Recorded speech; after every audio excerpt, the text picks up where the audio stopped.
آیت کی شان نزول۔ حضرت عبداللہ بن جعفر بن ابی طالب کا بیان ہے، جب رسول خدا صلی اللہ علیہ وسلم نے رحمت خداوندی کو اترتے ہوئے دیکھا تو فرمایا میرے لیے بلاؤ، میرے لیے بلاؤ۔ صفیہ نے کہا یا رسول اللہ صلی اللہ علیہ وسلم کسے بلائے؟ آپ نے فرمایا میرے اہل بیت علی و فاطمہ و حسن و حسین کو بلاؤ۔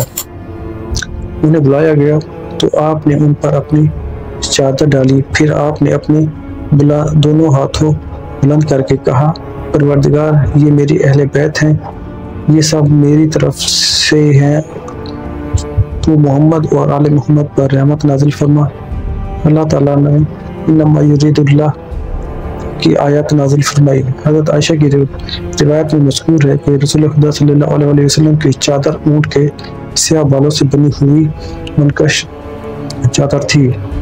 صحابی واصلہ بن اسقع کی روایت میں یہ الفاظ مذکور ہیں، رسول خدا نے علی و فاطمہ کو قریب کیا اور ان دونوں کو اپنے سامنے بٹھایا اور حسن و حسین کو اپنی رانوں پر بٹھایا۔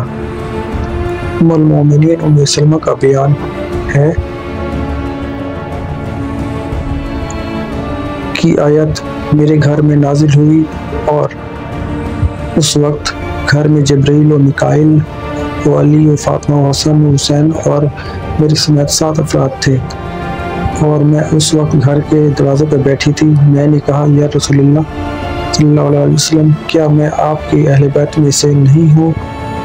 آپ نے فرمایا تو بھلائی کی طرف ہے، تو ازواج نبی صلی اللہ علیہ وسلم میں سے ہے۔ آیت تطہیر کا شان نزول درج بالا استثناد و روات کے علاوہ عبداللہ بن عباس، عمر بن ابی سلمہ پر درود پیغمبر، ابو سعید خدری، سعد بن ابی وقاص اور انس بن مالک سے بھی مروی ہے۔ امام حسن مجتبیٰ نے ہر سال منبر ارشاد فرمایا کہ آیت تطہیر ہمارے حق میں نازل ہوئی۔ امام زین العابدین علیہ السلام نے شام میں ایک شامی سے فرمایا کیا تو نے آیت تطہیر نہیں پڑھی؟ اس نے کہا پڑھی ہے۔ آپ نے فرمایا آیت تطہیر ہمارے حق میں نازل ہوئی۔